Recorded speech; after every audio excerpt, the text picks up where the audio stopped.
Yo, I cannot get over how good the animation was on this movie. Yo, what is up, guys? Shouts is back here. I'm back with the movie review of My Hero Academia Heroes Rising. And if you guys are new to the channel, hit that subscribe button. But if you already are, welcome back.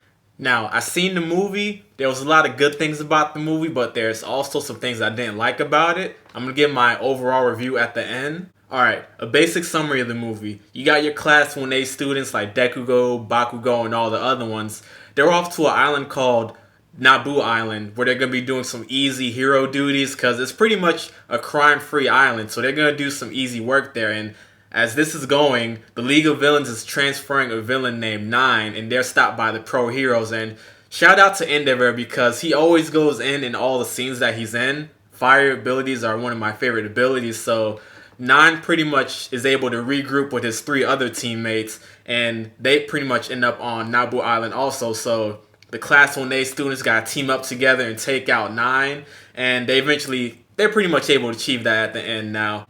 Nine's so overpowered that his quirk takes a toll on the cells of his body, so he's after a kid named Katsuma that has the quirk for cell activation, so pretty much you can restore your cells at like an accelerated rate. He wants to take that quirk so then he can pretty much take over the world. He wants to recreate the world where it's not good versus evil. Pretty much the stronger quirks determine how powerful you are. So he pretty much wants it in a way that the people with the strongest quirks will rule over everything. Now, I'm going to tell you guys what I like and I don't like about the movie. I'm going to start off. Here's everything I liked about the movie. The first thing I liked about the movie, the animation. Now, My Hero Academia has not let me down when it comes to the animation.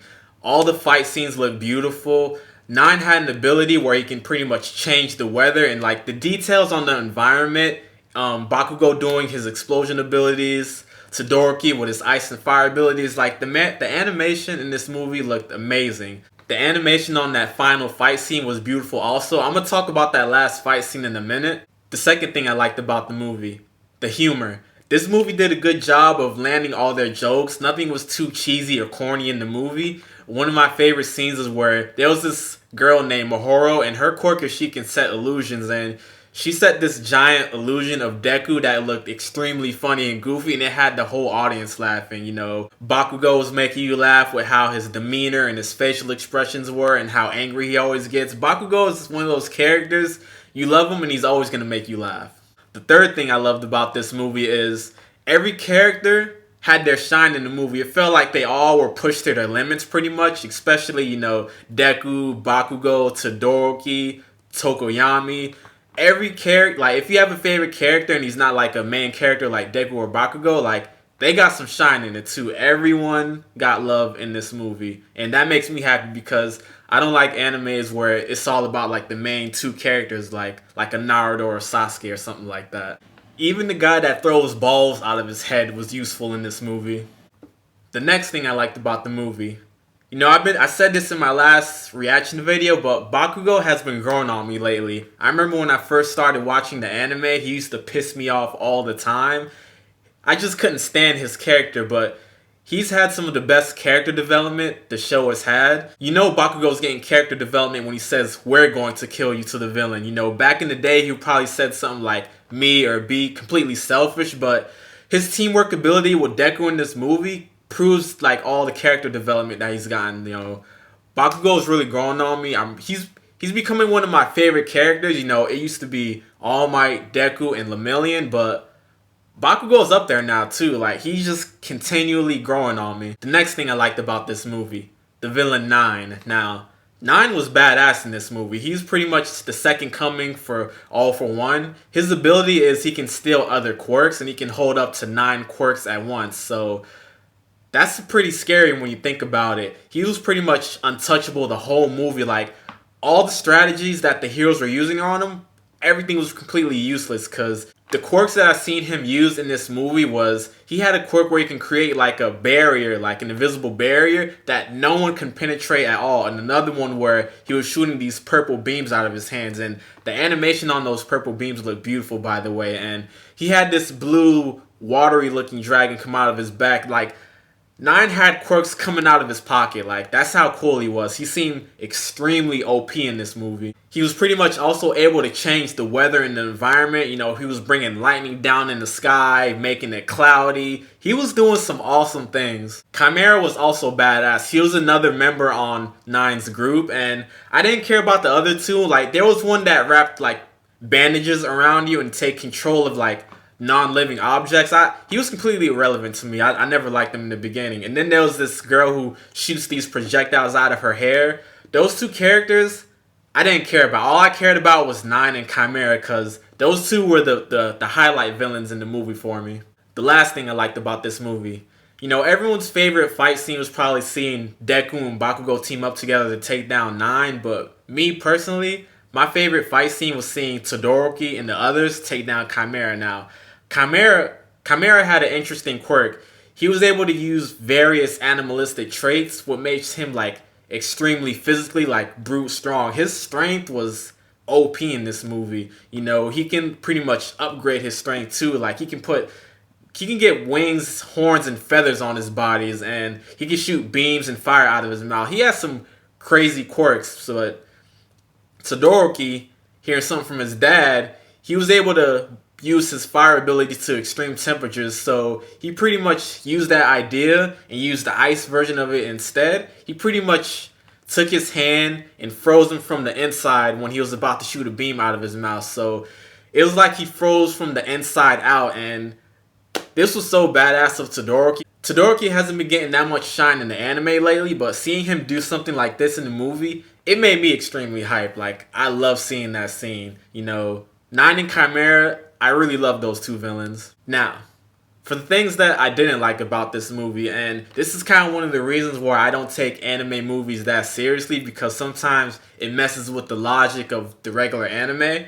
The first thing I didn't like was, you guys are probably all hyped about seeing Deku and Bakugo both getting the one for all quirk, but to be honest, guys, I didn't like it. Like, it didn't work for me. And when that happened, it was funny. Someone in the crowd was screaming like what? Like, he had his hands all in the air of like brief shock. Like, he didn't like that scene at all. For me, it just didn't make that much sense, you know.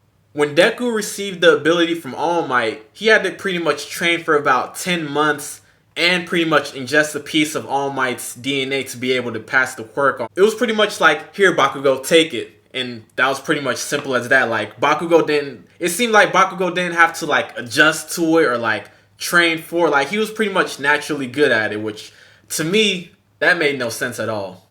Another thing I didn't like about the fight was all the ending with the slow motion and the music going on in the background. I thought it was too prolonged. Like, it didn't get to me, guys. If it got you guys hyped and you guys loved it, I'm happy for you guys, but for me, it didn't get me. Like, it just didn't work for me. Another part I didn't like about that fight scene was at the end where they both passed out, Deku was able to keep the one for all ability because Bakugo got unconscious before like it fully transferred over to him or something like that. Like, I thought that was completely like BS and it was horrible writing. I'm like, this completely messes with the logic in the anime. You know, All Might also said like it was a miracle that Deku was able to keep the quirk, but just it was just BS to me. Oh, and there was another part in the movie. This isn't really something that I didn't dislike, but kind of questioned me. Was Nine was about to take Deku's ability, and he wasn't able to take it because he didn't have enough available slots. And one thing with One for All that I know is you can't really forcibly take it, or that's what I know. If you guys you guys can correct me on this if I'm wrong, but one has to like freely give away their power. So if Nine had enough available slots to take One for All, would he have been would he be able to take it? Because from the anime, you can't forcibly take it. You have to willingly give it to someone. So you guys can correct me on that in the comments, but that was the part that kind of questioned me. My overall score of the movie, you know, it had a lot of good moments, but the parts at the end kind of threw me off.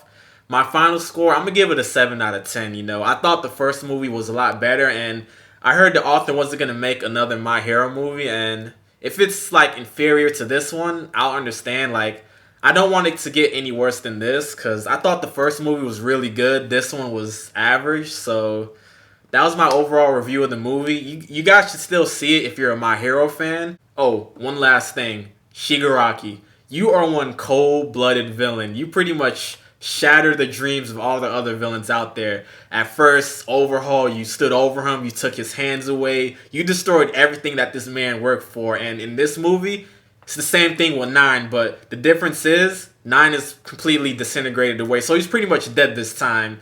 I'm starting to see how you operate, Shigaraki. You pretty much wait for the villains to do all the hard, dirty work, and if they fail, you're like, okay, now's my turn, you know.